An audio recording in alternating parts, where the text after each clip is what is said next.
¿Qué vamos a ver? Vamos a ver qué es inteligencia emocional y vamos a ver qué competencias incluye la inteligencia emocional, de manera que podamos ver de qué forma esas competencias, el desarrollo de esas competencias nos van a ayudar a nosotros, tengamos el objetivo que tengamos. Tanto si es en la educación para nuestros hijos, tanto si es para la gestión de nuestras propias emociones o estados emocionales negativos, si es para sentirme mejor porque tengo situaciones en mi vida que no sé muy bien cómo resolver. Da igual la problemática, la cosa está, el tema, lo importante es que tú encuentres la forma de aplicar. ¿De qué forma una de las competencias, una o varias de las competencias que vamos a ver hoy, de qué forma te va a ayudar a ti a resolver o alcanzar ese objetivo que tú de forma individual te planteas? ¿Vale? Como os comentaba antes, me encanta hacer preguntas y sentidos libres de contestar, ya sea levantando la mano o a través del chat. ¿Vale? Vamos a ver qué es inteligencia emocional, vamos a ver cuáles son sus competencias fundamentales y de qué forma nosotros podemos aplicar esas competencias a nuestra vida, de manera que podamos resolver estos problemas o trabajar esas áreas que a nosotros tenemos inquietud por resolver. La primera pregunta es, ¿qué entiendes tú por inteligencia emocional? Si habéis oído alguna vez este concepto, si habéis leído alguna vez acerca de este tema, si alguien os ha hablado acerca de la inteligencia emocional porque se ha formado en inteligencia emocional. ¿Qué es para ti el concepto? ¿Qué es para ti la inteligencia emocional? ¿Habías escuchado ya hablar de ella? Y si es así, ¿qué es para ti? ¿Alguien quiere contestar qué es para ti la inteligencia emocional? ¿Voluntario o voluntaria que quiera contestar a esta pregunta?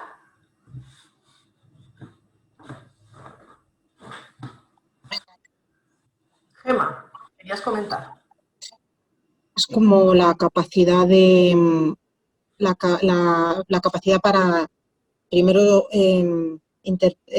reconocer la emoción y luego gestionarla.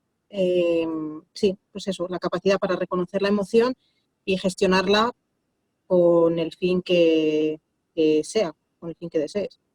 Vale.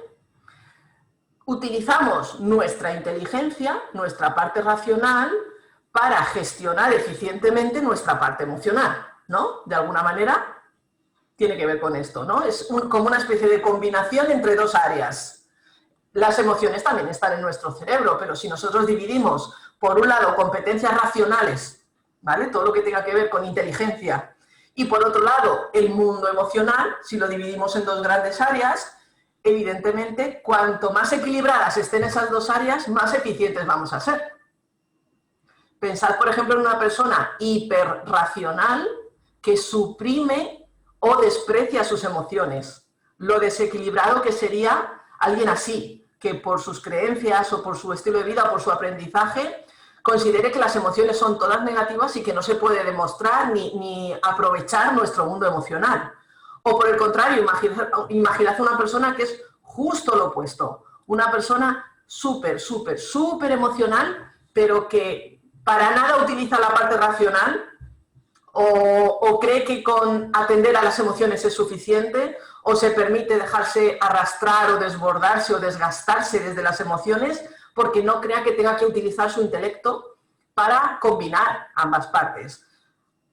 Tanto una opción como la otra serían disfuncionales. Es de sentido común pensar que en el equilibrio es donde está la eficiencia, ¿verdad?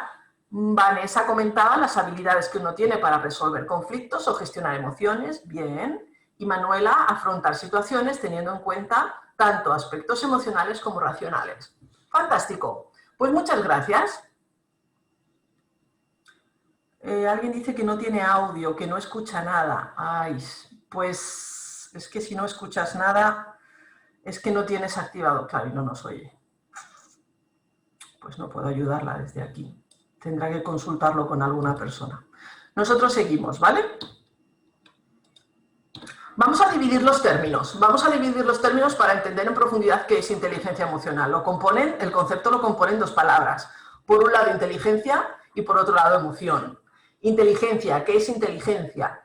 Imaginad que, yo qué sé, vais caminando por el campo y os encontráis con una persona que a lo mejor es el habitante de una aldea súper pequeña, os empieza a contar su vida y dentro de ese discurso está implícito que esa persona no tiene estudios, que ni siquiera, a lo mejor ni siquiera sabe leer y escribir. Pensad en qué características de esa persona os haría pensar que es una persona súper inteligente. Probablemente su forma de expresarse, su forma de vivir su vida,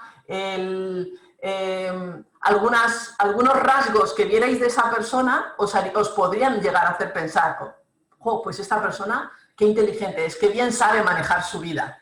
La inteligencia no es algo que esté relacionado directamente con la adquisición de conocimientos. La inteligencia no viene determinada por cuánto has estudiado, por cuántas carreras o másters tienes o cuántos libros has leído en tu vida. De hecho, es triste ver cómo hay muchas personas que se consideran poco inteligentes solo porque no fueron al colegio. La inteligencia va mucho más allá. Evidentemente, adquirir conocimientos entrena a la inteligencia, porque entrenas las habilidades que tienen que ver con la inteligencia, pero no es en sí mismo inteligencia. Entonces, ¿qué es inteligencia? Pues tenemos muchas definiciones, hay muchas formas de enfocar la inteligencia. Si nos vamos al significado etimológico, esta palabra proviene del latín y tiene que ver con la palabra intelligere, que es, por un lado está dividida en intus, entre, y legere, escoger. ¿Qué significa esto? Inteligencia tiene que ver con la capacidad para escoger, la capacidad para elegir, la capacidad para tomar buenas decisiones. Con esto tiene que ver la inteligencia. ¿Qué habilidades ponemos en juego cuando nosotros sentimos que somos eficientes a la hora de escoger y de tomar buenas decisiones en nuestra vida? Esta es una de las variables que determinan cuán inteligentes somos. Habría que ver qué factores pueden estar limitando nuestra inteligencia, nuestra habilidad para tomar buenas decisiones, para elegir lo mejor en nuestra vida. Pero podríamos resumir o sintetizar muchísimo el concepto diciendo que cuanto más habilidad, más inteligencia tenemos en este sentido, más felices llegamos a ser. Más bienestar somos capaces de obtener en nuestra vida. Nuestra inteligencia está muy determinada por ese nivel de bienestar vital. Entonces, desde este punto de vista, no sé si habéis oído hablar alguna vez del profesor Howard Gardner. Es la persona que puso en relevancia, dio a conocer su propia teoría, la teoría de las inteligencias múltiples. En los colegios últimamente se está hablando mucho acerca de esta teoría. Equilibra un poquito más las cosas, es un poco más precisa. No es más listo el que saca siempre 10 en matemáticas o siempre 10 en las asignaturas que son las más importantes dentro del ciclo en el que estemos. Él define inteligencia como la capacidad de adaptación de las personas a la vida, al entorno. Ser capaz de conseguir tus metas y ser capaz de sentirte autorrealizado. Tu autorrealización, tu realización personal, tu nivel de bienestar, esto determina tu inteligencia. Claro que, como decía antes, hay muchas variables que pueden impedir que yo desarrolle mi inteligencia. Una de ellas es una mala gestión en nuestras emociones. Otras pueden ser creencias limitantes que nosotros no hemos trabajado. Otra puede ser nuestro nivel de autoestima. De todo esto hablaremos cuando veamos las competencias propias de la inteligencia emocional, pero simplemente ahora nos quedamos con la idea de que la inteligencia no tiene que ver con sacar matrícula de honor o con tener 3 carreras, ¿vale? Él, dentro de esa teoría de las inteligencias múltiples, discrimina entre diferentes tipos de inteligencia. Este es un buen ejercicio de autoconocimiento, el que veamos cuáles son los tipos de inteligencias que dominan en nosotros, qué tipos de inteligencia tenemos y qué otros tipos de inteligencia a lo mejor no tenemos muy desarrolladas. Ninguna es mejor ni peor, pero simplemente esto nos da información. Él habla de inteligencia lingüística, capacidades verbales, capacidades de comunicación, habla de la inteligencia lógico-matemática, inteligencia musical, inteligencia espacial, que tiene que ver con nuestra habilidad para saber dónde estamos de patas, por decirlo de alguna manera, nuestra habilidad para orientarnos, para encontrar fácilmente un lugar. Inteligencia kinestésico-corporal, que tiene que ver con inteligencia a nivel físico. Bailarines, deportistas, niños inquietos que para pensar necesitan moverse, Estos son indicadores de este tipo de inteligencia kinestésico-corporal. Inteligencia interpersonal e intrapersonal, ahora entraremos en ellas porque están muy relacionadas con la inteligencia emocional. Inteligencia naturalista, que tiene que ver evidentemente con una conexión especial con el medio natural y animal. O inteligencia existencial. Este tipo de inteligencia él la añadió al final, después de muchos estudios, y tiene que ver con una inteligencia muy relacionada con la capacidad de reflexión. Esto se ve en niños que a lo mejor desde muy pequeñitos ya se hacen preguntas muy profundas. Yo he visto niños de 7, 8 años preguntarse, es que yo no sé para qué estoy en el mundo. Yo no sé cuál es mi misión. Cuando tú eres muy pequeño y ya te estás haciendo preguntas de índole muy, muy profunda, estamos hablando de inteligencia existencial. Otras personas la llaman inteligencia espiritual. Tiene mucho que ver con la filosofía, tiene mucho que ver con el arte, tiene mucho que ver con esa capacidad de profundizar y el deseo de saber cosas a un nivel más profundo, ¿vale? Del habitual. Como decía antes, la inteligencia emocional es transversal a todas ellas. Si uno desarrolla y potencia su inteligencia emocional, estos tipos de inteligencia en ti, si se dan de forma más grande o más presente o es un tipo de inteligencia a desarrollar, la inteligencia emocional es un catalizador porque te ayuda a desarrollar cualquier tipo de inteligencia, ¿vale? La inteligencia emocional está muy relacionada con la eficiencia a todos los niveles, con el rendimiento. ¿Por qué? Porque la inteligencia emocional te lleva al bienestar psicológico y el bienestar psicológico aumenta tu rendimiento, con lo cual aumentas también tus capacidades. Intra e interpersonal, ¿con qué tiene que ver esto? Pues el propio Howard Gardner las define de forma bastante concreta y vamos a entrar en esas definiciones. La inteligencia intrapersonal tiene que ver con el conocimiento de los aspectos internos de una persona, es decir, con mis propios aspectos internos.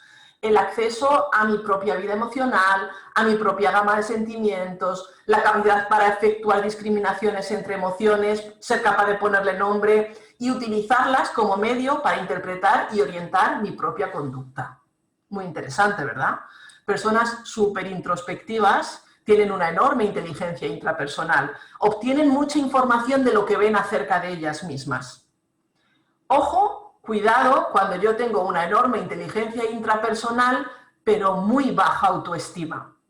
Si tengo mucha inteligencia intrapersonal y tengo una enorme tendencia a mirar hacia dentro de mí, pero tengo el filtro de distorsión de la baja autoestima, probablemente lo que mire no sea objetivo y me puedo causar muchísimo daño haciendo esa introspección.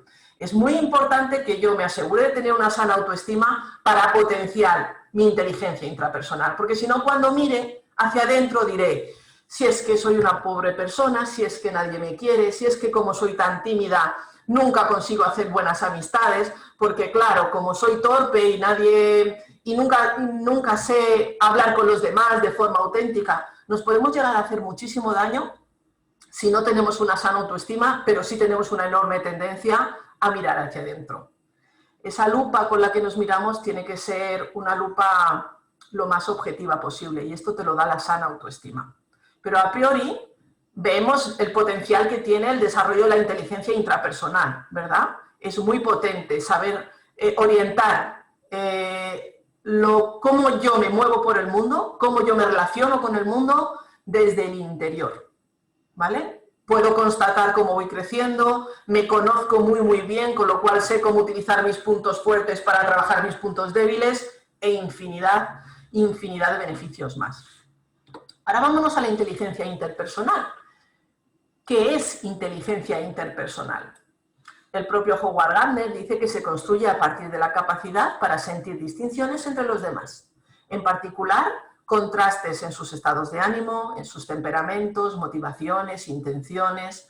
De hecho, él dice que en formas más avanzadas este tipo de inteligencia nos permite leer las intenciones y los deseos de los demás, aunque ellos los oculten. Fijaos, y añado yo, y aunque ellos los desconozcan. Si yo tengo una enorme inteligencia interpersonal, yo puedo leer al que tengo delante y puedo ver cosas de esa persona que esa persona quizá no vea de sí misma. Fijaos la aplicación práctica que tiene el desarrollo de este tipo de inteligencia. A todos los niveles.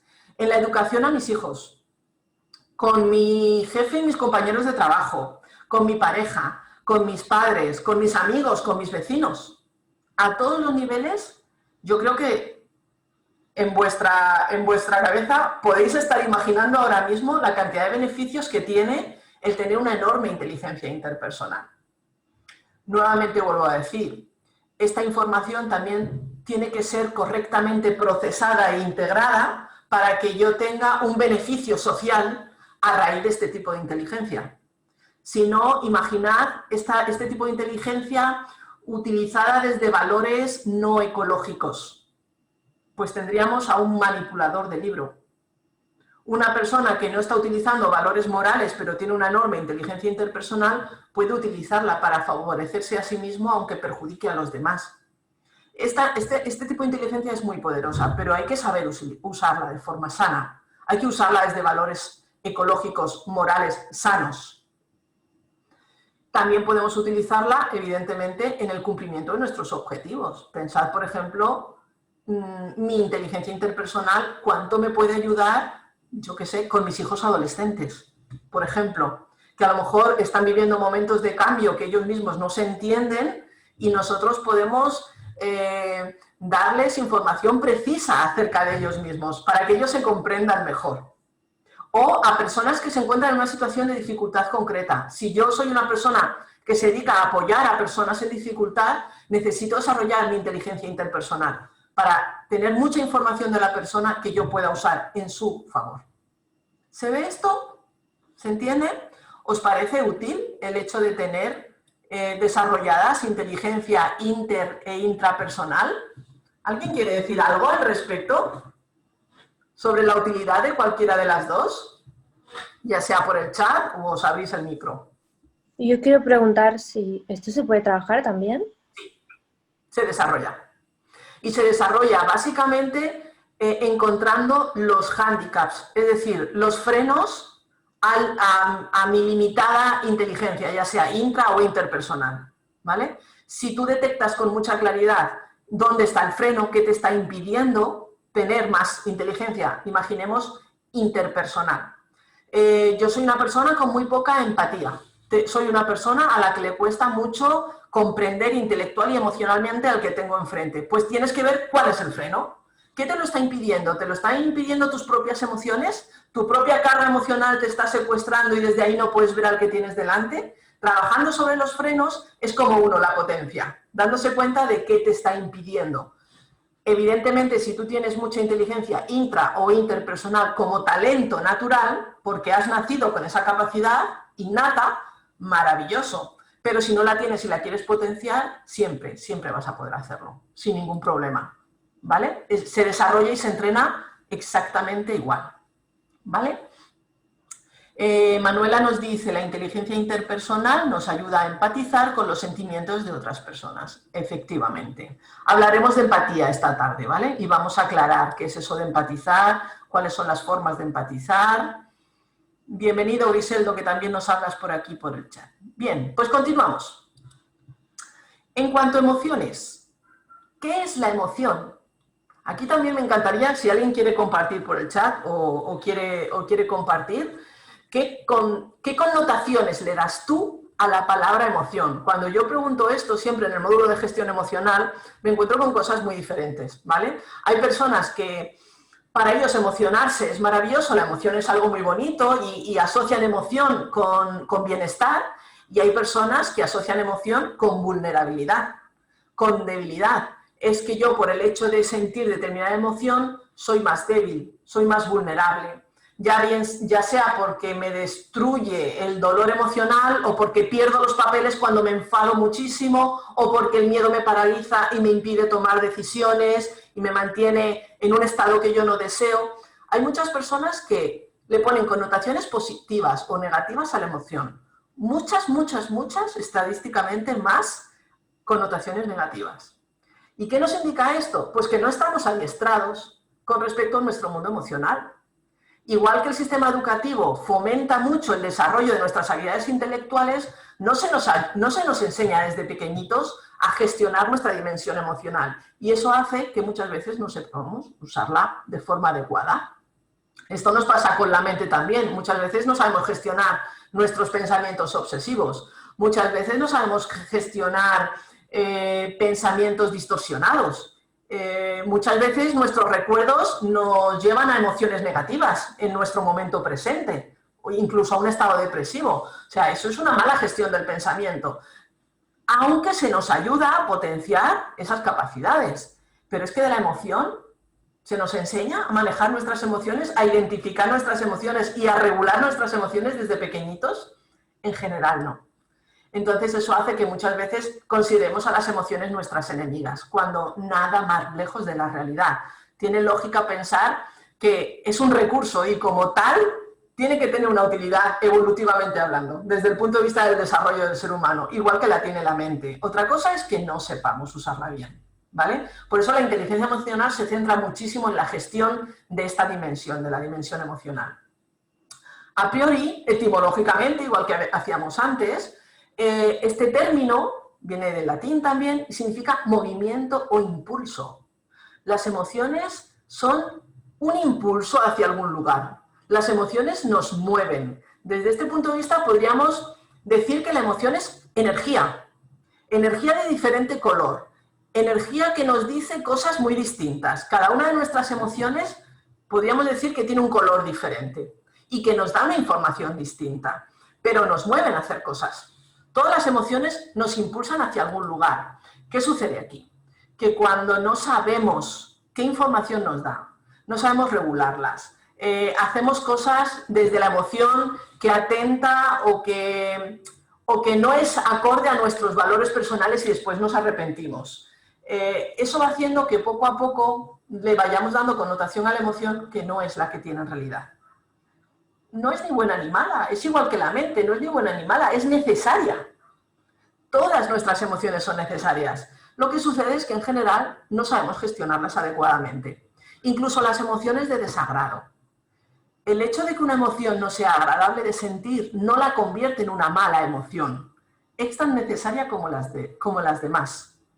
Si una emoción es de desagrado, estoy sintiendo tristeza y yo no quiero estar un mes entero sintiéndome triste, evidentemente tengo que aprender a gestionarla para salir de ese estado emocional lo antes posible. Pero eso no convierte a la emoción en negativa, en innecesaria. Todas las emociones que están porque tienen que estar. Y esto es de sentido común, ¿verdad? Fijaos lo que dice Norberto Levi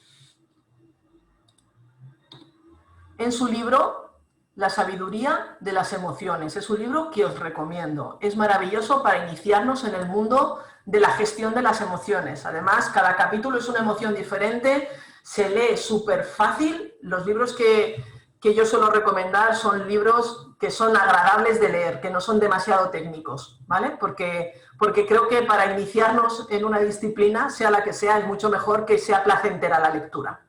Fijaos lo que dice él acerca de las emociones, a ver si tiene sentido para vosotros. Él dice, del mismo modo que las luces del tablero de mandos del automóvil se enciende e indica que ha subido la temperatura o que queda poco combustible, cada emoción es una luz de tonalidad específica que se va a encender y va a indicar que existe un problema a resolver.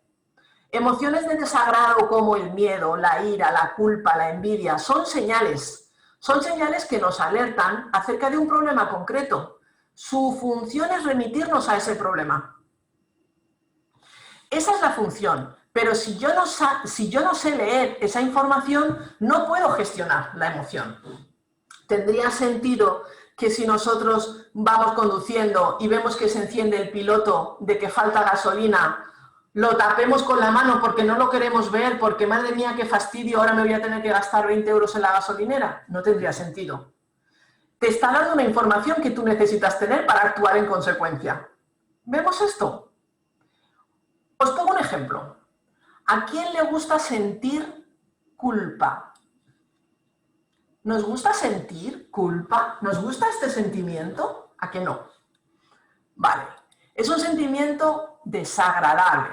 Gemma nos dice que repita al autor de La sabiduría de las emociones, Norberto Levi. En la diapositiva abajo del todo lo pone, ¿vale? Perdón, voy para atrás otra vez y vuelvo con lo que estaba. No tiene sentido, el sentimiento de culpa, no nos gusta sentir culpa, es una emoción muy desagradable. ¿Pero qué nos cuenta? ¿Qué información nos da el sentimiento de culpa? Cuando yo siento culpabilidad, tengo la fabulosa oportunidad de encontrar una creencia. ¿Por qué? ¿Qué me dice de mí la culpa? Que me he saltado una de mis creencias. Nuestras creencias son inconscientes, pero el sentimiento de culpa es consciente, lo estoy sintiendo en tiempo real. Entonces, puedo acceder a una información que está en mi inconsciente y puedo descubrir si la creencia que me he saltado, la creencia con la que está relacionada esta emoción, es una creencia que me apoya o es una creencia que me limita. Os pongo un ejemplo. Me siento culpable porque mi madre me ha invitado a comer este domingo y le he dicho que no, porque tenía otros planes, y entonces me ha dicho, ay, bueno, hija, bueno, pues con las ganas que tenía de verte este domingo, bueno, pues no importa. Y entonces yo automáticamente he sentido culpa, ¿vale? ¿De qué creencia me puede estar a mí hablando mi sentimiento de culpa en ese momento? Pues a lo mejor me habla de lo que yo considero ser una buena hija. A lo mejor me habla de que para mí ser una buena hija es una hija leal, que atiende todas las necesidades de su madre, y entonces me siento culpable porque creo que tu frustración o tu tristeza es mi culpa. No es tu responsabilidad, tu emoción, es mi culpa. Entonces, desde ahí yo puedo entender lo que me está sucediendo y puedo decidir qué quiero cambiar. Puedo decidir qué creencias sanas quiero tener. Me está dando información acerca de mi sistema de creencias. Me puede estar hablando de mi propio nivel de autoestima o de cómo yo veo el mundo. Si yo conecto con una creencia sana, por ejemplo, me siento culpable porque he llegado 10 minutos tarde a esta clase, porque ¿de qué creencia me habla? Pues a lo mejor me habla de que creo que es una falta de respeto no cumplir con tu palabra cuando has quedado con una serie de personas. Entonces mi culpa creo que me está hablando de una creencia que me compro, que es sana para mí. Con lo cual, tu culpa te dice, ¿qué quieres hacer al respecto? ¿Qué vas a hacer para no volver a cometer el mismo error? ¿Quieres mejorar algo? ¿Quieres aprender algo? Si esta es una función técnica de la culpa, del sentimiento de culpa, ¿por qué entonces a veces nos sentimos culpables durante horas? Si una vez que yo detecte si la creencia es limitante o es potenciadora, trabaje sobre la creencia, si es limitante, tendré que cambiarla. Si es potenciadora, me invita a solucionar el error y a aprender de él. ¿Por qué entonces a veces nos sentimos culpables durante horas? Porque nos castigamos con la culpa. Desde una creencia limitante utilizamos el sufrimiento que conlleva desde la creencia de que estás pagando por el error cometido con ese sufrimiento. ¿Vemos esto? Si yo no me doy cuenta de lo que me está pasando, yo no puedo trabajar sobre esto. Por eso, a través de una emoción, que es algo muy fácil de identificar, yo puedo empezar a tirar del hilo, puedo empezar a bajar y puedo desbloquear infinidad de cosas de mi vida. ¿Vemos esto? Por eso es tan importante leer qué luz se acaba de encender, qué significa. Y por eso es muy poco eficiente para nosotros reprimir, ocultar, negar determinadas emociones. Todas son válidas, todas me dan información importante. Incluso aquellas que socialmente no me permito reconocer, como por ejemplo puede ser la envidia. ¿Qué me cuenta de mí el sentimiento, el sentir envidia? A veces ni siquiera llegamos a que este malestar que me hace criticar a alguien se llama envidia. Pero si somos muy honestos y llegamos a ese punto, la envidia me cuenta que me estoy comparando contigo y que creo que aquello que tú tienes y que yo deseo no lo puedo conseguir. Porque si no sería admiración. Si sintiera que tengo la capacidad de conseguirlo, en realidad no es muy importante, sentiría la famosa envidia sana, que es mira, que tú tienes eso y yo no. Bueno, pues a lo mejor no lo deseo, a lo mejor te puedo utilizar como referente para mi propio avance desde la sensación, desde saber que puedo alcanzar esto. Pero si yo siento que no lo puedo conseguir porque a lo mejor tengo baja autoestima, la envidia me lo va a contar. Entonces tengo que poder leer mi envidia. Igual que mi culpa, mi envidia, mis celos, mi nostalgia, mi resentimiento, todas esas emociones que son desagradables y que no me gusta sentir, es interesante que las sepa leer, porque así las puedo aprender a gestionar. ¿Bien hasta aquí? ¿Alguna pregunta? ¿Algo que queráis comentar? Creo que había comentarios en el chat. Voy a ver si alguien ha preguntado. Vale, perfecto. Vale. ¿Alguien quiere preguntar o decir algo? Damos otro espacio de un minutito por si alguien quiere hacer alguna pregunta. ¿No? Seguimos. Ya sabemos qué es inteligencia, hemos visto qué es inteligencia, hemos visto qué es emoción. Vamos a ver el concepto en conjunto, ¿vale? ¿Qué es inteligencia emocional? No sé si habéis oído hablar acerca de Daniel Goleman, es un autor muy conocido dentro del mundo de la inteligencia emocional, porque este psicólogo y periodista popularizó el término con su libro Inteligencia emocional. Un libro, para los que habéis leído el libro ya sabéis un poco de qué va, si no lo conocéis, es un libro un tanto técnico, porque él se dedicó a recoger todos los estudios que se habían hecho hasta el momento, porque sí es cierto que la ciencia ya llevaba muchos años estudiando el concepto de inteligencia emocional y estudiando las emociones, pero no era Vox Populi, no estaba al alcance de todo el mundo. Y él lo que hizo fue darle ese enfoque de recoger toda esta información y de alguna manera popularizarla y contar los beneficios que podía aportar. Él define la inteligencia emocional como capacidad para reconocer, aceptar y canalizar nuestras emociones, de forma que podamos dirigir nuestras conductas hacia el cumplimiento de nuestros objetivos, alcanzar esos objetivos y de alguna forma compartir esto con nuestro entorno, con los demás. Él habla solo en esta definición habla solo de emociones, pero cuando él estructura en qué consiste la inteligencia emocional, él habla de muchísimas competencias, como podéis ver en esta diapositiva. A priori él divide, por un lado, habilidades propias, habilidades intrapersonales, que son los cuadros grandes que no están en verde, los que están en blanco, y por otro lado, habilidades interpersonales. Dentro de intrapersonal, él nos habla de autoconocimiento, autorregulación y automotivación. Y dentro de cada una de ellas, en autoconocimiento, evidentemente, la autoconciencia de nuestras emociones, la autoestima, la capacidad de autovalorarnos y la confianza en uno mismo. Dentro de autorregulación, autocontrol, regulación emocional y capacidad de adaptación. Y dentro de automotivación, que es una habilidad fundamental de cara a alcanzar el bienestar, habla de orientación al logro, compromiso, iniciativa, optimismo. Y dentro de las habilidades interpersonales, por un lado, él habla de habilidad social, capacidad de influencia, comunicación, liderazgo, ser catalizador de cambios, manejo de conflictos, capacidad para establecer vínculos, colaboración y cooperación, habilidades de equipo, competencias muy necesarias y muy útiles en todas las áreas de nuestra vida. Y, por último, habla de conciencia social, la empatía, la orientación al servicio, el desarrollo de los demás, la capacidad de aprovechamiento de la diversidad, competencias que nos pueden ayudar en su conjunto a ser más felices, a tener más bienestar. Luego, todas estas competencias os podéis imaginar la aplicación práctica que puedan llegar a tener. Por otro lado está el enfoque de la Organización Mundial de la Salud. En el 1993 elaboró un decálogo que llamó 10 habilidades para la vida. 10 habilidades para la vida de cara al bienestar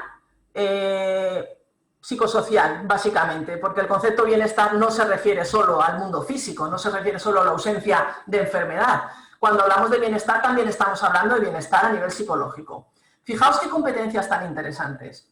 Autoconocimiento, empatía, asertividad, capacidad para tomar buenas decisiones, relaciones interpersonales, manejo de problemas y conflictos, pensamiento creativo, pensamiento crítico, gestión emocional y gestión del estrés. Todas estas habilidades que la OMS determinaba como imprescindibles de cara al bienestar están contempladas dentro de la inteligencia emocional. La inteligencia emocional las aborda todas ellas, porque la inteligencia emocional es una disciplina orientada básicamente a ese bienestar psicológico, ¿vale? Competencias propias de la inteligencia emocional dentro de Crea Emoción. Ahora vamos a hablar de nosotros, de qué enseñamos nosotros dentro de la inteligencia emocional, dónde ponemos nosotros el foco. Primero, hacemos la misma división que hemos visto antes, que tanto Howard Gardner como Daniel Goleman dividen entre habilidades intrapersonales, yo conmigo mismo, y habilidades interpersonales, yo con respecto a los otros. Evidentemente empezamos siempre por nosotros mismos. ¿Qué habilidades son estas dentro de la parte intrapersonal?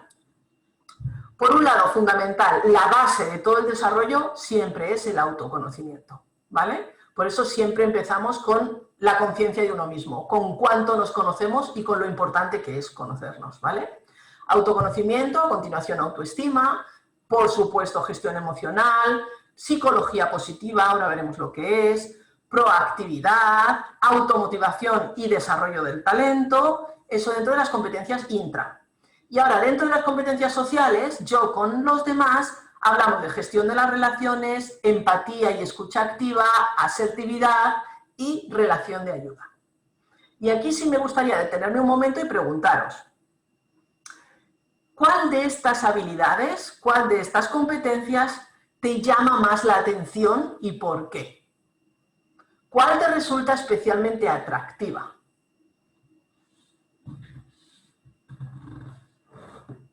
Si tuvieras que elegir una, ¿cuál elegirías? Yo elegiría, por ejemplo, la autoestima. Me parece, para mí sería importante porque creo que es la base sobre la que se apoyan el resto. Vale. Tú consideras la autoestima la base. Bien. ¿Qué es para ti la autoestima? La autoestima es cómo te ves a ti mismo. Ajá. A veces comparando con los demás o muchas veces de una forma neutra. Vale. Tu valoración sobre ti mismo. Vale. La forma en la que te valoras, la forma en la que te evalúas, la forma en la que te ves. Sí. Vale. Perfecto. ¿Y te parece que es la base del desarrollo personal? Que para crecer tienes que tener una base que es una sana autoestima, ¿no? Bajo mi punto de vista, sí. Ok, muy bien, interesante. Gracias, Gloria. Manuela también dice autoestima, Vanessa dice también autoestima. Vale. ¿Alguien más que quiera decir alguna de ellas? Ahora, luego vamos a entrar en todas ellas, o sea que vamos a profundizar en para qué sirven todas estas competencias. Ana ha levantado la mano. Pues cuéntanos, Ana.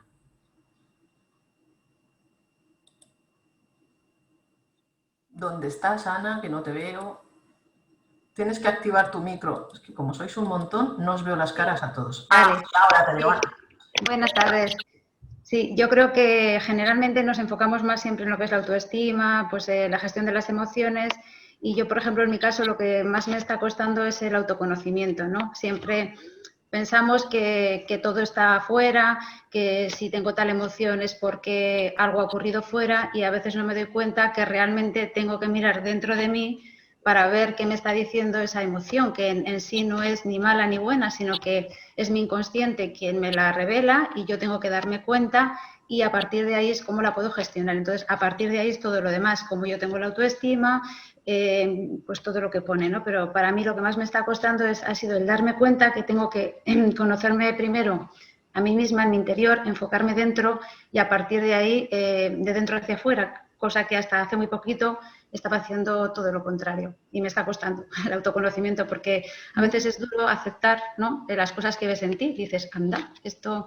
Entonces, el reconocer y el simplemente permitirte, ¿no?, el hecho de que esa eres tú y que no pasa absolutamente nada, te hace ver las emociones, gestionarlas de otra manera.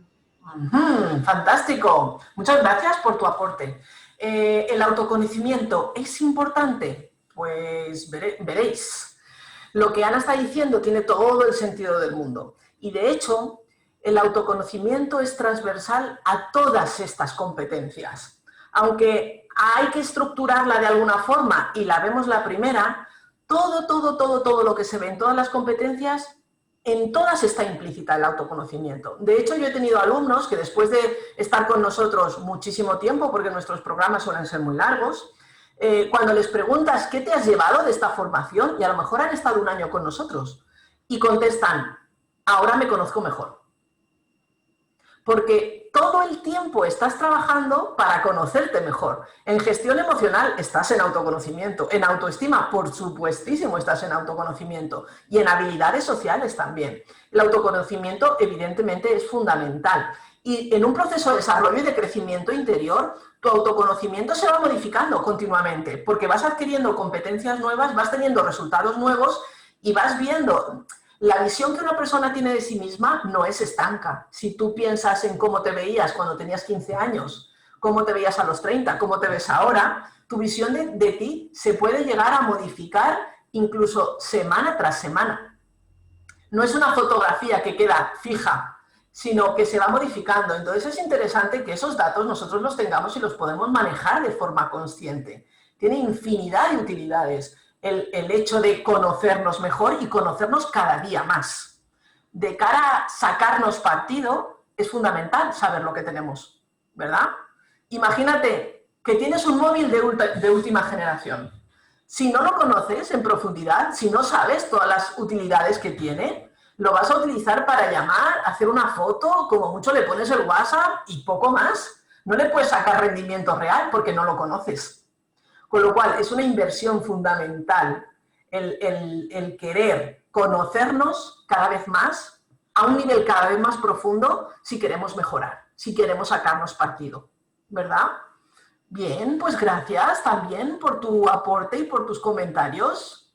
Ana, a ver, por aquí están diciendo, la autoestima incluye autoconocimiento, dice Manuela, por supuesto, pero es que todas incluyen autoconocimiento. Gema también dice que autoconocimiento, efectivamente, el tema del filtro que comentas, cierto. Si no te conoces bien, puedes correr el riesgo de utilizar filtros que distorsionen todo lo demás. Fantástico. Muy bien.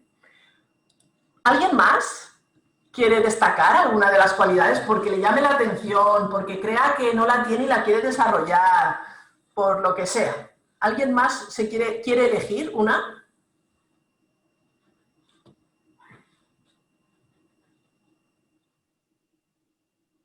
A ver, ¿habéis levantado la mano? ¿Quiénes habéis levantado la mano? A ver, Mónica, cuéntanos, pero ponte el audio, actívate el audio, que no te oímos. Pues para mí es importante la psicología positiva. Me parece interesante porque pienso que cada situación en la vida siempre tiene dos caras, una buena y una menos buena, vamos a llamarla así.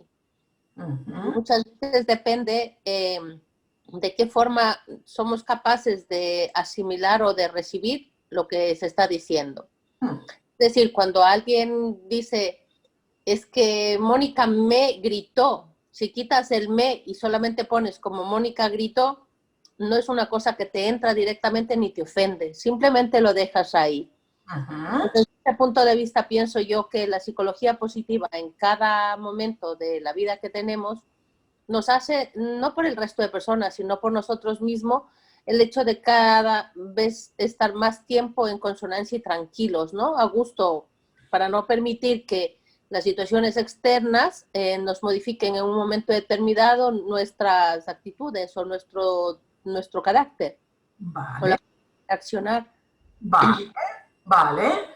Fantástico, Mónica. Ciertamente es un objetivo muy saludable el potenciar esta parte de nosotros, el vivir a través de la psicología positiva.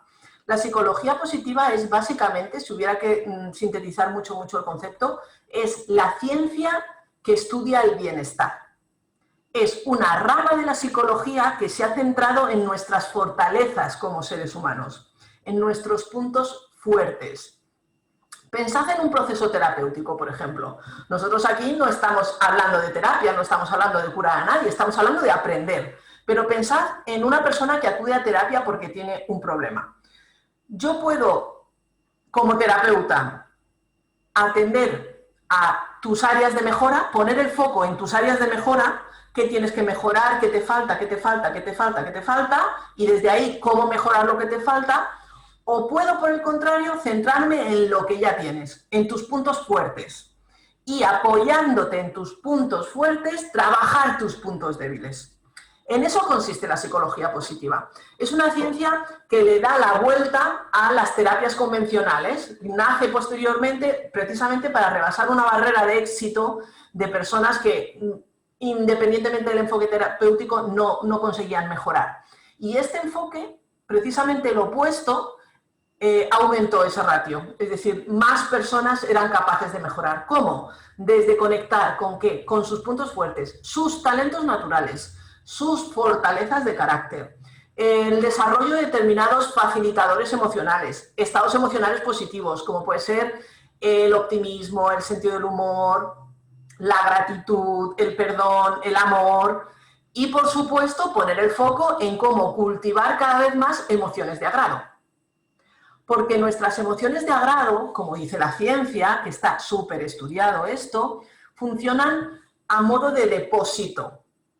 Pensad en esto, una persona que vive desde el resentimiento y la amargura, ¿vale? Una persona que vive desde ahí, por su infancia, porque no ha sabido hacerlo mejor, porque nunca se ha dedicado a desarrollarse o a crecer interiormente. Imaginemos que tiene 40 años, pero lleva gran parte de su vida con ese estado emocional negativo, ¿vale? El resentimiento, la amargura, la apatía.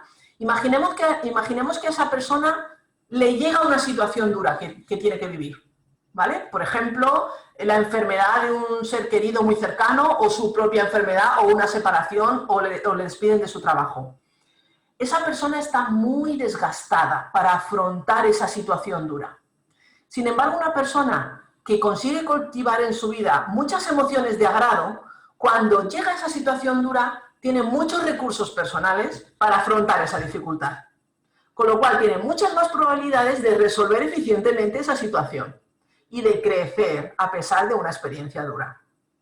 Esto es lo que nos dice la ciencia. Por eso es tan importante el poner foco en precisamente lo que nos enseña la psicología positiva. Este módulo, cuando estudiamos el módulo de psicología positiva, vemos que se divide en 3 grandes áreas.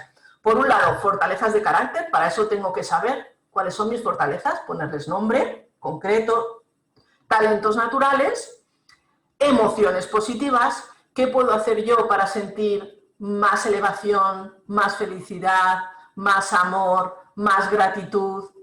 ¿Cómo yo puedo trabajar conscientemente para que haya más emociones positivas en mi vida? Y esos facilitadores emocionales, como la actitud optimista, como la resiliencia, como el crecimiento postraumático, como el sentido del humor, como la creatividad. Hay cantidad de facilitadores que van a hacer que nosotros vivamos nuestra vida con más depósito, con un depósito más elevado. ¿Vale? ¿Os he convencido de que mola la psicología positiva o no? Después de este rato explicando. Es que de hecho en uno de los grupos estamos ahora justo en el módulo de psicología positiva y se van después de cada clase con un subidón, que es que da gusto verlos. Igualito que cuando hablamos de la tristeza, nada que ver. ¿Alguien más? Antes de verlas todas una por una, aunque ya psicología positiva hemos entrado un poquito en ella. ¿Gemma?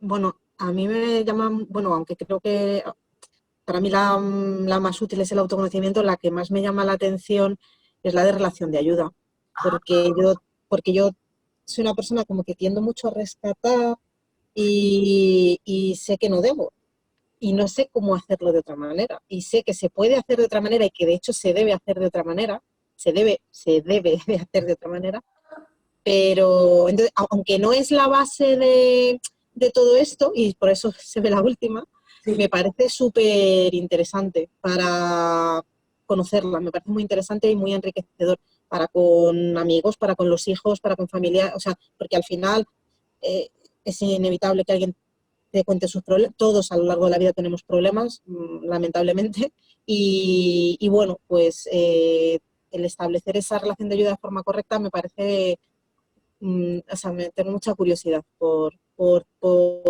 abordar la información de ese módulo, dentro de que entiendo que no es ni mucho menos el más relevante, ¿no?, en cuanto a cambio que te puede producir, pero eso me parece muy interesante. Vale, bien, pues vamos a hablar un poquito sobre la relación de ayuda. Con respecto a que se vea el último, como tú muy bien has dicho, tiene todo el sentido del mundo que primero trabajemos en mejorar esas habilidades que quizá no tenemos totalmente desarrolladas, en trabajar nuestra gestión de nuestras emociones, nuestra propia autoestima, el conocernos mejor, el ser más proactivos, el potenciar nuestros talentos. Tiene todo el sentido de que primero trabajemos sobre nosotros, nos vayamos puliendo, igual que diamantes, para luego poder actuar en base a lo que podría ser una vocación. Ojo, todos los seres humanos, en general, las personas, si eres un psicópata probablemente no, pero en general los seres humanos tenemos un impulso muy general, casi todos nosotros, para apoyar a personas que vemos que se encuentran en una situación de dificultad. O sea, ese impulso innato, que se llama compasión empática, nace de forma natural en los seres humanos.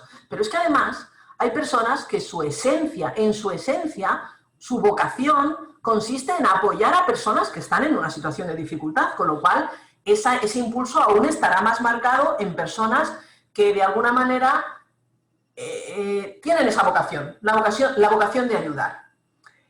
O muchas veces es desde el amor, muchas veces el hecho de querer a nuestros seres queridos, el querer a determinadas personas, de tener hijos, por ejemplo, a nuestro cargo, o alumnos, si somos profesores, implica que vas a necesitar apoyarles en un momento dado. Pero ¿pensáis que el amor o las buenas intenciones garantizan que esa ayuda sea real? Pensad más bien en cuántas veces, intentando ayudar, la otra persona no se ha sentido ayudada, en absoluto. No basta con las buenas intenciones, hay que tener habilidades, y habilidades muy concretas, que están muy estudiadas. La base, evidentemente, es haber trabajado primero sobre nosotros, pero luego se puede aprender, además de haber cerrado nuestros agujerillos y de haber trabajado y habernos pulido, hay formas muy concretas. Y hacer relación de ayuda no es ayudar literalmente.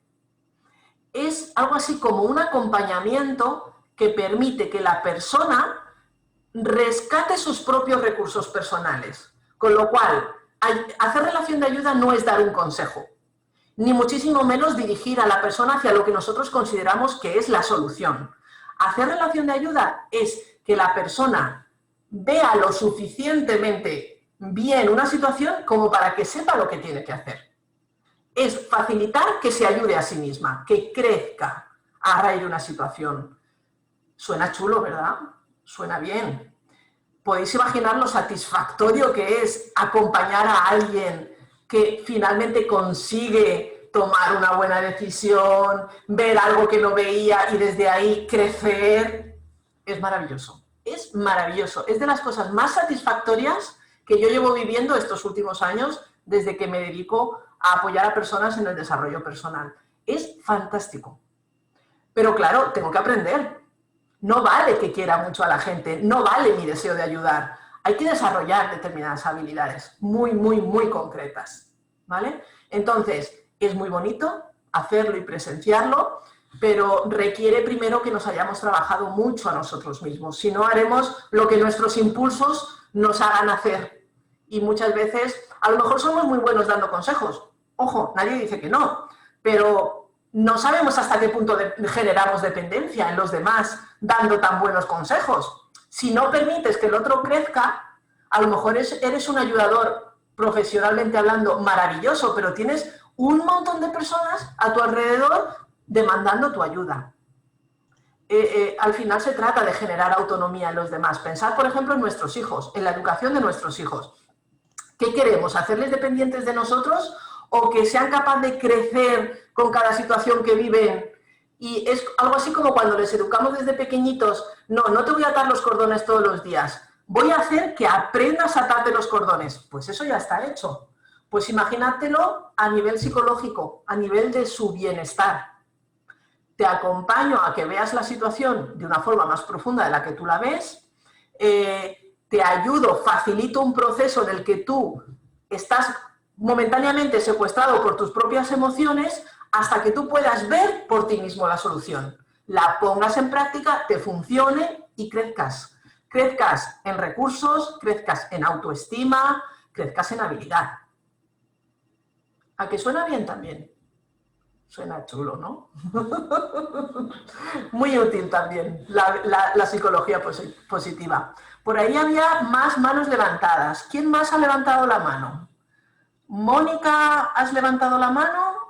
A ver, veo... Ah, Jessica. Jessica, has levantado la mano, ¿no? Cuéntanos, Jessica. A ver si soy capaz de poner esto. Venga. Pues que a mí sí que eso, fíjate, sí que no lo había pensado, que también me podía ayudar en eso, porque a mí me pasa bastante con mi madre, por ejemplo. Ajá. Nos llevamos, bueno, tiene 53 años, que es bastante joven, pero sí que noto que le pasa eso mucho, que cuando tiene un problema, enseguida acude a mí. Soy la mayor de 3 hermanos, entonces, bueno, mi hermano pequeño tiene solo 13, yo tengo 32. Ajá. Entonces hay bastante diferencia entre el último y yo, ¿no? Hay 18 años y con el del medio me llevo 10 años. O sea que prácticamente están los dos en casa y de adolescentes prácticamente. ¿Qué pasa? Que cada vez que tienen alguna cosa con ellos o cualquier cosa que les pasa, siempre antes de subir a casa y digamos discutir con ellos, primero me llama a mí, ¿no? Porque es que esto no puede ser, porque es que fíjate, porque es lo que ha pasado. Y siempre necesita como mi empujón, ¿sabes? De yo darles, siempre estoy dándoles ese empujón. Y en el trabajo le pasa lo mismo. Cualquier problema que tiene en el trabajo, que se dedica a lo mismo que yo, pues al final siempre acaba llamándome para contármelo a ver cómo lo veo yo y siempre necesita ese empujón. Y yo digo a veces, joder, es que tu hija yo pienso, su hija soy yo y al final parezco muchas veces más su madre que su hija, ¿sabes? Es como, ya a veces también me cansa un poco. Claro, claro. Porque llega un momento que yo ya digo, es que yo no puedo estar metiéndome siempre en tus problemas y no se lo digo, porque realmente no se lo digo, pero lo pienso y a veces ya intento involucrarme menos, porque al principio hacía como de su problema mi problema también. Yo luego colgaba y me quedaba yo con todo el problema encima, era como que ahora yo lo recogía y le daba vueltas y madre mía, mi hermano, fíjate, y no sé qué. Ahora ya es verdad que ya llevo un tiempo que será que he madurado un poco y ya no me lo echo tan encima, ¿sabes? Igual un rato me acuerdo, pero luego ya enseguida lo suelto, porque si no al final su problema es mi problema y aquí es el problema de media familia. Pero sí que es verdad que la gente tiende a acostumbrarse a ese consejo, a ese apoyo, a ese tal y me parece que no debemos hacer eso, involucrarnos tanto en ciertas cosas. Claro, efectivamente, es justo lo que comentas. Además, el ejemplo que das con tu madre, que es, por otro lado, súper habitual. Hay personas que le pasan con su madre o con su padre, personas que le pasan con sus amigos o incluso con tu pareja. O si no educas en la proactividad a tus hijos, te va a pasar incluso con tus propios hijos, que se pueden volver súper dependientes, cosa que a ti, por un lado, te desgasta, porque si la persona no crece en recursos y simplemente se desahoga contigo, o tú le das una buena solución y la aplica y le funciona, pero no ha crecido, seguirá pidiéndote más. Es como la metáfora esta de enseñas a pescar o das peces. Es algo así.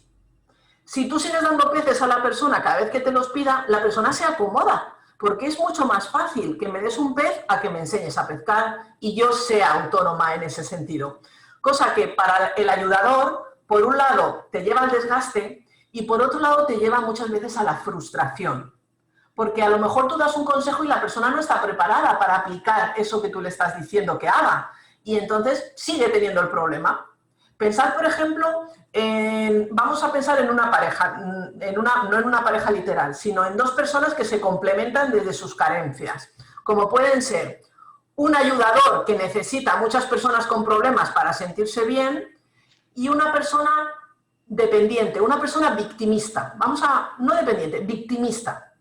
¿Os podéis imaginar la frustración del ayudador cuando la persona victimista vaya y se queje de todo lo que le pasa y yo te intente ayudar y tú lo único que quieres es seguir quejándote? Tú no quieres soluciones. No me des soluciones, simplemente escúchame, sé mi paño de lágrimas. Qué ineficiente y qué frustrante para los dos. Porque ni la persona con victimismo va a salir de ahí y va a seguir sintiéndose impotente e incapaz de resolver sus problemas, ni la persona que quiere ayudar va a conseguir ayudar.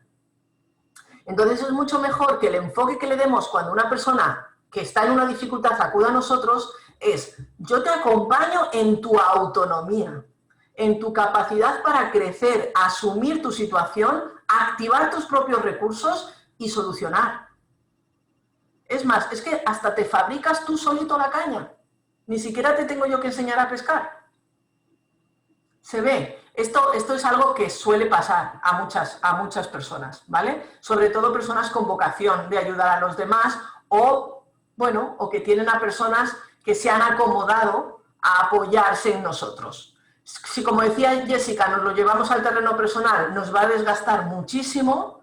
Si aprendemos a no llevárnoslo al terreno personal, igualmente que un día y otro día y otro día y otro día te vengan contando problemas relacionados con lo mismo, porque la persona no activa recursos nuevos, no crece, pues también termina siendo desgastante, aunque no nos lo llevemos al terreno personal. Te hartas de aconsejar todo el rato lo mismo. Yo le aconsejo, busca a alguien que te ayude a gestionar de otra manera, que no estás gestionando bien, que algo te está pasando, que te quedas anclada ahí en esos problemas que no son tan graves, que tal, y te da igual porque hoy parece que dices, sí, ya mañana voy a buscar una solución, y ves que mañana no hace nada y ya dices, mira, a mí ya no me vuelvas a preguntar porque es que estoy harta ya de lo mismo todo el rato, qué horror. Claro, a mí me gusta ilustrar esta imagen como personas que llevan un enchufe en la mano, se enchufan a nosotros y empiezan a descargarnos a nosotros energéticamente. Evidentemente esas personas no lo hacen con esta intención. Su intención no es sentirse mejor, pero para yo sentirme mejor no tengo por qué sentirme mejor a costa de otra persona y no me doy cuenta del efecto que puedo llegar a tener en los demás cuando yo no soy capaz de asumir mi responsabilidad sobre mis propios problemas y crecer. Y busco ayudadores, busco personas que se hagan cargo de mi situación. Esto puede llegar a ser enormemente desgastante, ¿vale? Y además ineficiente, porque a la persona que es así no la ayudas tampoco. No, la persona no mejora, simplemente nos metemos en un patrón que puede durar años y que nos roba bienestar, evidentemente. Bueno, pues gracias, Jessica, por tu aporte y gracias a los demás. Ahora sí, vamos a ver muy rápidamente las competencias que no habéis dicho, vamos a ver de qué van o qué utilidades tienen. Dentro de las habilidades intrapersonales, vuelvo a repetir, yo conmigo mismo detectamos nuestras carencias, esas habilidades que no tengo totalmente desarrolladas. Para detectarlas empiezo, evidentemente, a conocerme, Empezamos normalmente con un módulo precisamente destinado a eso, a conocerme mejor. ¿Por qué? Porque conocerme mejor garantiza que yo pueda llegar a alcanzar mis objetivos, aunque sean los más profundos, aunque sean esos objetivos que son los que me van a permitir autorrealizarme. ¿Pero qué es conocernos? No es ser capaz de describirnos físicamente o algunos rasgos de nuestra personalidad, o no es decir nuestros logros, no solamente eso. Tiene que ver con nuestro ser, tiene que ver con nuestro temperamento, tiene que ver con nuestro carácter, tiene que ver con nuestra personalidad, nuestras fortalezas principales, así como nuestras debilidades principales, qué actitudes. Una actitud es una especie de hábito que tenemos, pero a nivel interno, ¿vale? Una actitud recurrente que tengamos en nuestra vida puede ser enormemente disfuncional y otras actitudes pueden ser maravillosas. Pero ¿cómo se llaman las actitudes que te dominan a ti? ¿Eres una persona con una actitud insegura? ¿O eres una persona entusiasta? ¿O eres una persona proactiva? ¿O eres una persona irresponsable? ¿Qué actitudes dominan tu vida? ¿Y cuáles quieres modificar? ¿Cuáles son esas actitudes que no te gustan y que te gustaría cambiar? Tus valores, que es algo que conocer a nivel individual, no los valores políticamente correctos, sino los de verdad, desde los que yo vivo y la jerarquía de mis valores, es un trabajo que puede parecer, a lo mejor, hombre, claro, todos tenemos valores, sí, pero ¿cuáles son? ¿Cómo se llaman? ¿Y cuáles son tus principales valores? Es decir, ¿cuáles son tus principios como ser humano? ¿Cuál va primero? ¿El amor, la familia, la profesión? ¿Cuál va después? Si tú no sabes, no conoces esa jerarquía, muchas veces entramos en un conflicto de valores a la hora de tomar una decisión y nos quedamos paralizados porque no podemos establecer una jerarquía entre dos valores. Entre el amor y la autenticidad, ¿qué hago? ¿Le digo lo que pienso aunque sepa que le puede doler? Si es que la quiero mucho, es que no quiero que sufra. Y ahí muchas veces nos quedamos sin poder identificar claramente algo tan importante como nuestros valores principales, que es el motor desde el que nos movemos para hacerlo absolutamente todo. Desde nuestros valores nacen nuestras creencias. Desde nuestras creencias tenemos o no tenemos determinadas actitudes, determinadas competencias. Nuestras competencias o ausencia de competencias determinan nuestras actitudes y nuestras actitudes determinan nuestras conductas. Entonces yo tengo que poder definir todas esas diferentes capas, necesito poder conocerme a ese nivel si de verdad quiero saber para qué estoy en el mundo y cómo alcanzar ese objetivo. ¿Se ve? Saber qué quiero en la vida y poder identificar los recursos personales que tengo es fundamental de cara al bienestar. Pero vuelvo a repetir, toda la inteligencia emocional está impregnada de autoconocimiento. Pero por algún lado hay que empezar y empezamos pues cómo conocernos mejor, qué es conocernos mejor, todas las pruebas o los test que yo necesite hacer para poder poner nombre a mis talentos, para poder poner nombre a mis fortalezas y a mis debilidades, son datos que tengo que aprender a manejar, ¿vale? ¿Veis que haya una relación directa entre el bienestar y conocernos en profundidad? ¿Vosotros veis esto? ¿Veis esta relación? ¿Sí? ¿En general sí? Bien. Seguimos. Autoestima. Como muy bien decíais antes, además muchos de vosotros habéis destacado que tener una sana autoestima es fundamental y es una de las bases del crecimiento. Y efectivamente es así. La autoestima es la forma en la que nos evaluamos, la forma en la que percibimos esos datos que tenemos acerca de nosotros. Todo lo que miramos, ya sea hacia adentro o hacia afuera, está marcado por ese nivel de autoestima. Absolutamente todo, aunque creamos que no. La forma en la que miramos la situación política, la situación sanitaria, la forma en la que miramos a nuestra sociedad actual, la forma en la que miramos a nuestros hijos, a nuestra pareja, evidentemente cómo nos miramos a nosotros. La forma de interpretar el mundo viene determinada por esas gafas, las gafas de nuestro nivel de autoestima. Cuanto más transparentes y más limpias estén esas gafas, más objetivos seremos, siempre dentro de la subjetividad, evidentemente, ¿vale? Estamos hablando de nuestros mapas individuales, pero esos mapas individuales serán más acordes a lo que pasa en realidad. Cuando nuestra autoestima es muy baja, distorsionamos absolutamente todo, todo. Os pongo un ejemplo muy sencillo.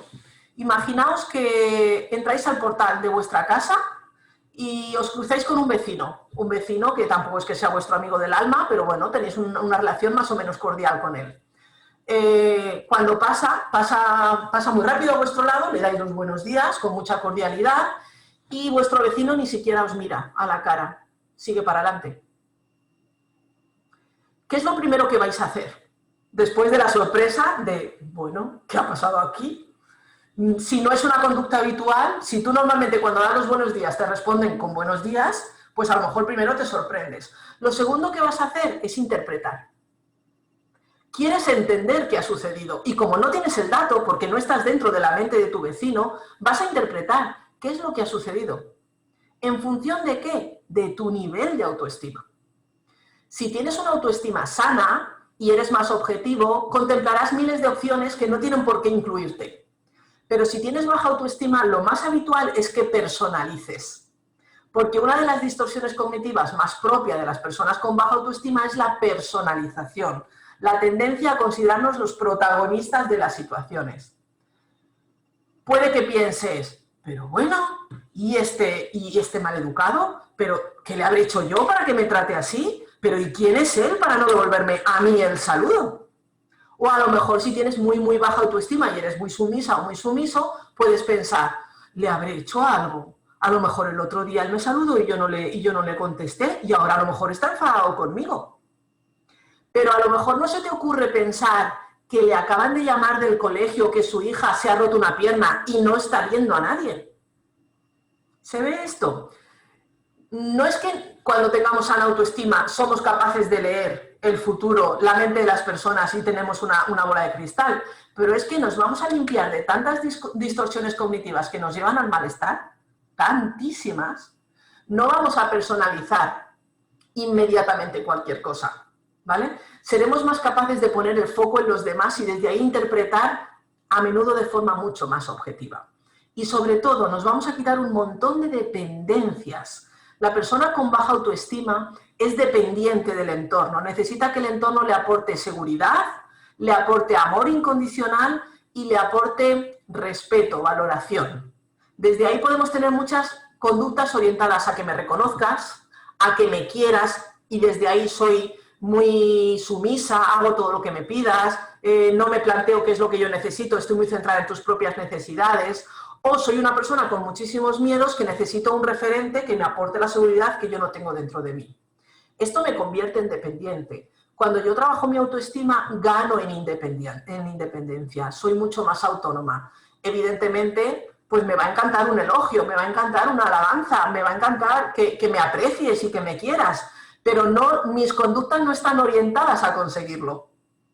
Yo no me vestiré por las mañanas pensando en cuánta gente me va a decir hoy lo guapa que estoy.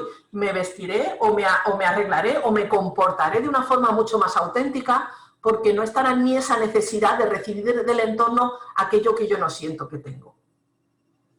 ¿Os parece importante trabajar sobre la autoestima? Pues esto es una aproximación súper superficial de lo que abarca la autoestima y de los beneficios de la autoestima. Hoy no nos da tiempo a entrar en el tema de la autoestima. De hecho, cuando estudiamos autoestima son unas cuantas horas de trabajo intenso de detectar áreas en las que mi autoestima probablemente no sea del todo sana y cómo trabajarla, porque la autoestima no es blanca o negra, tiene matices. Cada persona tendrá áreas donde su autoestima esté más reforzada y áreas donde probablemente flaquee un poquito y esas dependencias, esas conductas nos van a indicar esa autoestima mejorable y hay muchas formas, y hay formas muy concretas de entrenar la autoestima y de sanar la autoestima. ¿Vale? ¿Alguna pregunta? ¿Algo que queráis comentar hasta aquí? ¿Algo que queráis decir? A ver, en el chat. Me parece muy importante lo de la autoestima, nos dice Araceli. ¿Vale? ¿Con qué edad se podría trabajar de manera explícita y consciente la autoestima en pequeños? Fijaos, la autoestima es algo que se copia, se imita. Cuando yo tengo sana autoestima, mis hijos aprenden de mi propia autoestima. Es muy complicado que una persona que no es consciente de su baja autoestima, porque si soy consciente de mi baja autoestima y sé cómo funciona la autoestima, paralelamente a trabajar mi autoestima puedo educar en la sana autoestima, ¿vale? O sea, eso se puede hacer. Pero es muy complicado que una persona con baja autoestima y que no sabe que tiene baja autoestima eduque en la sana autoestima. ¿Por qué? Porque nuestros hijos, la mayoría de las creencias que tienen, las están heredando de nosotros. La mayoría de las conductas, la mayoría de las formas de mirar el mundo y de mirarse a sí mismos son imitados de nosotros. Os lo puedo decir en primera persona porque yo tengo dos hijas que se llevan 12 años. Con la primera tenía yo baja autoestima y con la segunda ya había trabajado mi autoestima. Y la diferencia es brutal, brutal, en cuanto a su propia percepción de sí mismas. A la mayor le ha tocado trabajarse la de mayor porque yo no la supe educar en la sana autoestima porque yo no tenía sana autoestima.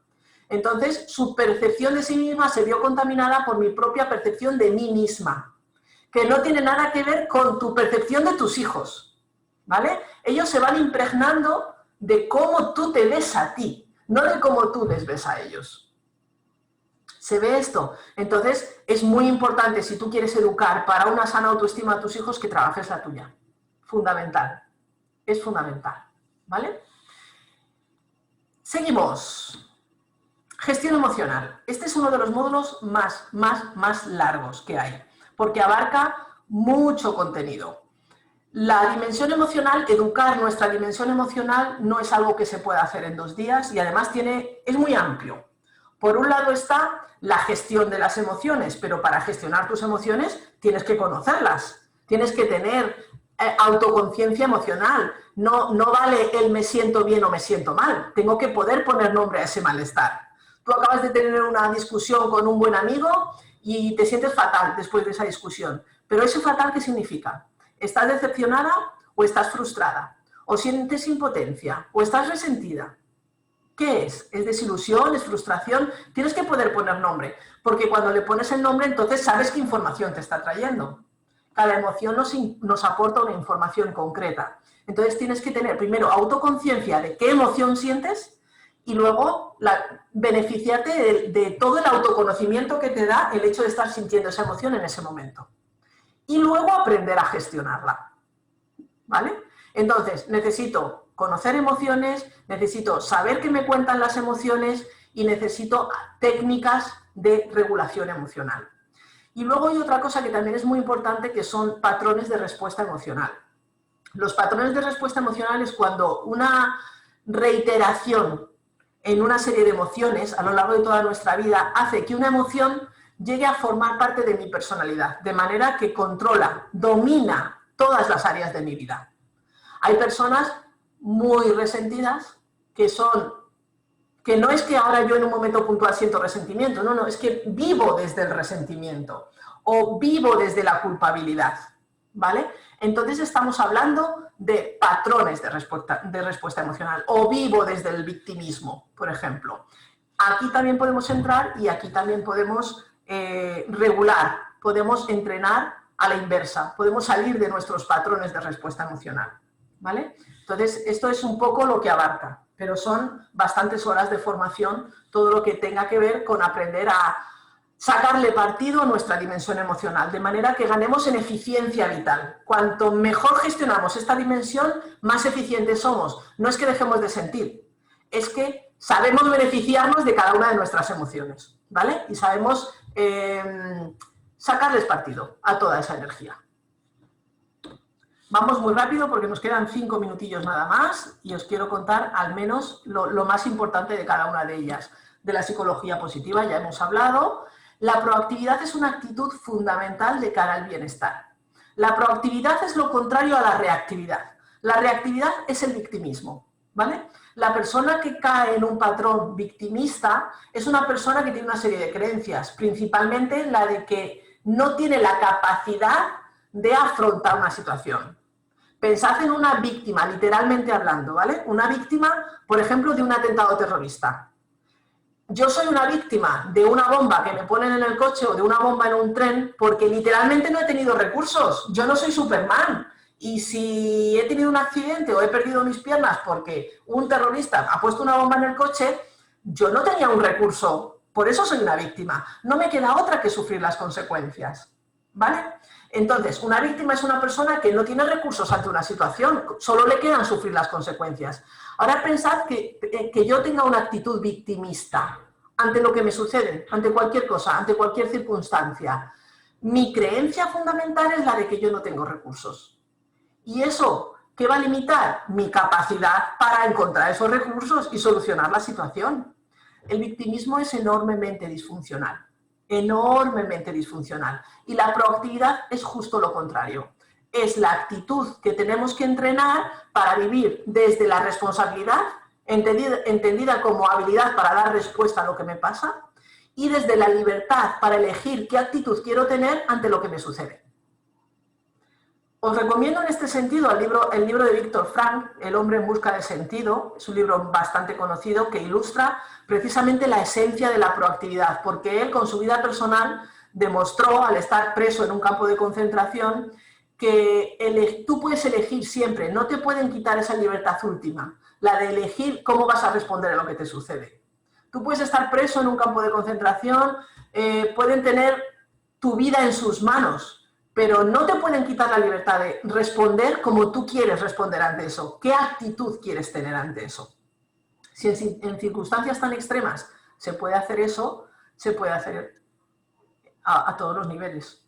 Podéis imaginar, ¿no? Lo potente que es. Imaginad lo potente que es educar a nuestros hijos desde la proactividad. Enseñarles a ser proactivos desde muy, muy, muy pequeños. Esto es maravilloso, porque su autoestima va a crecer como la espuma. En el momento en que ellos se den cuenta de que son capaces, ¡ay, es que la profesora me ha castigado porque yo no hice nada, pero la profesora me castigó! En vez de coger y decir, pues ahora mismo voy yo a hablar con la profesora, a cantarle las 40, vale, ¿y tú qué puedes hacer? ¿Qué puedes hacer ante esta situación? ¿Cómo tú puedes asumir tu responsabilidad ante esta situación? Porque si desde pequeñitos empiezan a pensar que los profesores tienen mucho poder ante ellos, luego eso lo van a llevar a sus jefes, a su sociedad, a sus gobiernos. Cuando tú entrenas la proactividad desde pequeños, ellos asumen esa responsabilidad y se sienten cada vez con más poder personal.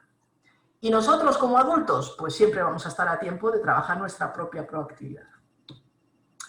Automotivación es la capacidad para ser nosotros el motor para la acción. Es trabajar desde dentro esa energía que va a permitir que nuestros objetivos lleguen a cumplirse.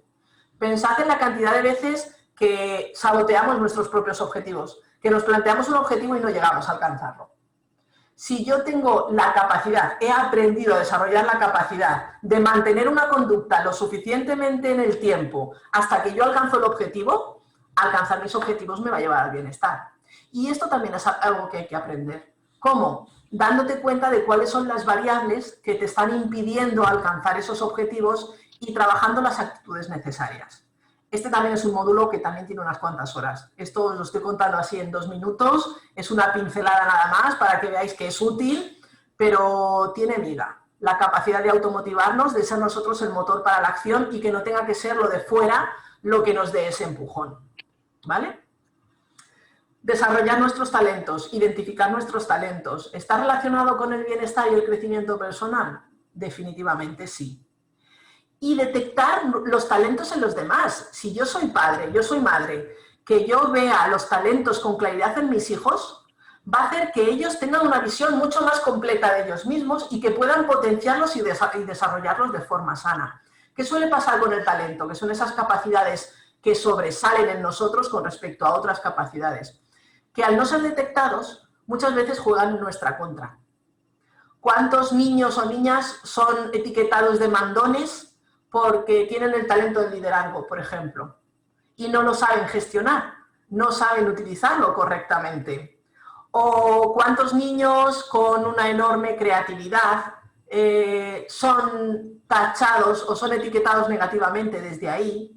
O yo qué sé, es que muchas veces los talentos juegan en nuestra contra. Yo puedo tener el talento de la memoria y utilizarlo para deprimirme recordando hechos negativos del pasado. Los talentos tienen que ser identificados desde el principio y gestionados sanamente y de forma consciente para potenciarlos y que no jueguen en nuestra contra. Porque un talento como la empatía te puede llevar a una enfermedad autoinmune, como me pasó a mí, por no saber gestionar la información que recibía de los demás. Y llegué a dañarme tanto que me provoqué una enfermedad yo sola. Y era por una mala gestión de un talento no identificado y no gestionado de forma consciente. Con lo cual es muy importante también aprender esto. Dentro de habilidades interpersonales, como ya nos hemos pasado de tiempo, gestión de las relaciones, lo vemos súper rápido, en 2 minutos, ¿vale? Si os tenéis que marchar porque tengáis prisa, os voy a pasar la grabación a todos, así es que no os preocupéis si os tenéis que ir, ¿vale? Emoción en nuestras relaciones. Importantísimo aprender a comunicar de forma sana nuestras emociones a los demás, porque si no hay cantidad de conflictos interpersonales precisamente por no tener habilidad para comunicar eficientemente estados emocionales, para identificarlos y comunicarlos sin utilizar nuestras emociones para atacar a los demás. Es que me has hecho sentir mal o es que me has enfadado. Esto normalmente da lugar a muchos conflictos, entonces tengo que aprender esto. Tengo que aprender a leer comunicación no verbal en los demás. Cuando yo aprendo a leer esa información en los demás, la gestión de las relaciones se vuelve muchísimo más eficiente. Tengo que aprender a dar y recibir feedback. Es importante saber hablar bien a los demás de sí mismos. Si yo quiero hablar contigo acerca de ti, esto tiene unas pautas muy concretas. No vale el aquí te pillo, aquí te mato y decir, oye, qué fea vienes hoy, ¿no? O oye, qué mal estás últimamente. Cuando somos torpes en relaciones interpersonales y no sabemos hablar bien a los demás de sí mismos, de ellos mismos, esto también muchas veces nos lleva a problemas. O pensad cuando lo hacen mal con vosotros, cuando no saben dar feedback. Cuando yo te quiero hablar de ti para ayudarte y lo que consigo es que te pongas así de uñas, que te pongas totalmente a la defensiva. Esta habilidad, esto lo estamos haciendo permanentemente. Siempre estamos expuestos al feedback de los demás y siempre estamos dando feedback. Entonces, tiene sentido que aprendamos a hacerlo bien, con nuestros seres queridos y también en nuestro trabajo, con todo tipo de personas. Y, por supuesto, también el liderazgo. Dentro de las habilidades interpersonales está la capacidad de liderar. Además de que puedas necesitarlo a nivel profesional, estamos también liderando. Siempre estamos liderando. Siempre hay momentos en los que, yo qué sé, organizas una comida con tu familia, quieres ir al campo, quieres organizar unas vacaciones. Todos los objetivos que tú te plantees que tengan que ver con alguien más además de ti, eso incluye una labor de liderazgo. Y muchas personas que tienen este talento de forma natural reniegan de él por los problemas que les ha traído muchas veces. Entonces es interesante que aprendamos a hacerlo bien. La escucha activa, fundamental. La escucha activa es aprender a leer qué hay debajo de las palabras de las personas. Hay personas que ni siquiera escuchan las palabras, ¿vale? Es que directamente no están escuchando. Entonces ahí puede haber muchísimos conflictos en la comunicación. Pero cuando uno aprende qué hay debajo de las palabras, la cantidad de información que llegas a recibir de los demás es brutal. Y esto te vuelve súper eficiente en las relaciones de los demás. En todo tipo de relaciones.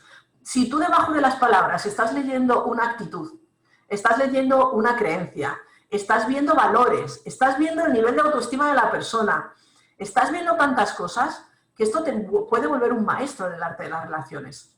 Te puede llegar a dar muchísima inteligencia social. Es una habilidad muy poco desarrollada en general, ¿vale? Pero las personas que la tienen saben perfectamente lo potente que es. No es fácil, ¿vale? No es fácil a priori hacer escucha activa, pero merece la pena el esfuerzo porque el beneficio es extraordinario. La empatía es la capacidad de leer intelectual y emocionalmente a los demás. La empatía no está orientada, la empatía no es compasión. Hay un tipo de empatía que está muy orientada a la ayuda y se llama compasión empática, pero la empatía, lo que es la empatía, es la capacidad de leer tus emociones y comprender tu mapa conceptual. Yo necesito comprenderte a nivel emocional y conceptual si tengo, por ejemplo, un conflicto contigo. O si eres mi jefe y me estás explicando cosas. O si eres mi pareja. Yo necesito la empatía siempre. Lo que pasa es que tendemos a confundir empatía con simpatía, que es cuando te comprendo porque yo soy igual que tú o porque yo me comportaría igual que tú. Esto es simpatizar. Y esta comprensión es fácil, ¿vale? Pero ¿cómo comprendes tú a una mujer que está a punto de dar a luz si eres un hombre? ¿O cómo comprendes a una persona con una orientación sexual diferente a la tuya? ¿O cómo comprendes a una persona de 6 años si tú tienes 85? ¿Vale? Y no estás viviendo sus 6 años en este contexto social. Pues necesitamos la empatía para estas cosas. O alguien con una profesión muy diferente a la tuya, o con una visión política totalmente diferente. La empatía es necesaria siempre. Y ni es simpatía ni es contagio emocional, ¿vale? No es que yo me contagio de tus emociones y me hundo en el pozo emocional contigo. Esto no es empatía. Y hay personas que piensan que sí lo es. Y eso hace que muchas veces no queramos desarrollar esa empatía. Cosa que también es fundamental en gestión de las relaciones. Asertividad. Seguro que casi todos vosotros habéis oído hablar de la asertividad. Es la capacidad para respetarnos respetando a los demás. Tiene infinidad de utilidades y está directamente relacionada con la sana autoestima. Es el modelo de relación con el que yo me voy a relacionar con todas las personas cuando tengo sana autoestima. Cuando tengo sana autoestima me respeto. Y respetarme me va a permitir ponerte límites, decirte que no, decir lo que pienso en una situación, decidir qué consecuencias va a tener determinadas cosas que no me gustan de las conductas de los demás. Todo eso desde el respeto más absoluto a la otra persona. La persona que es muy asertiva, la imagen que ofrece es como de los típicos que diríais, jo, es bueno pero no es tonto, ¿vale? O sea, cuando decimos, es que míralo, de bueno que es tonto. Eso es una persona que no es asertiva y llamamos bondad a la falta de asertividad. El no saber defendernos no nos convierte en buenas personas. La persona que es asertiva se sabe defender ante un conflicto, sabe defender sus intereses, sabe hacer peticiones, sabe expresarse y decir lo que piensa y lo que quiere, siempre desde el respeto al otro. Normalmente cuando perdemos los papeles y no conseguimos respetarnos o no conseguimos respetar, empezamos a tener cada vez más miedo a aclarar conflictos, a entrar en problemas, y eso va minando nuestra visión de nosotros, puede terminar influyendo negativamente en nuestra autoestima. Con lo cual es una habilidad relacional fundamental, fundamental. La asertividad es muchísimo más potente si primero hemos desarrollado la empatía, porque tenemos muchísima información de la otra persona y eso hace que cuando yo te quiera expresar cómo vivo una situación o lo que quiero, seas muchísimo más eficiente a la hora, por ejemplo, de poner un límite o de establecer una consecuencia. Esto es fundamental en educación, por supuestísimo, educar a nuestros hijos para que sean asertivos, y es fundamental para nosotros a todos los niveles. Y por último, relación de ayuda. Cuando ya he cerrado mis agujeros, cuando ya estoy en ese proceso de crecer, puedo pensar en cómo apoyar a los demás de la mejor forma posible, que es como hablábamos antes, ¿vale? Facilitando el crecimiento de la otra persona, facilitando que conecte con sus propias capacidades. Y ya os vuelvo a repetir, es maravilloso observar, ser testigo de esto, ¿vale? Y si son nuestros hijos y son nuestros seres queridos, aún más satisfactorio.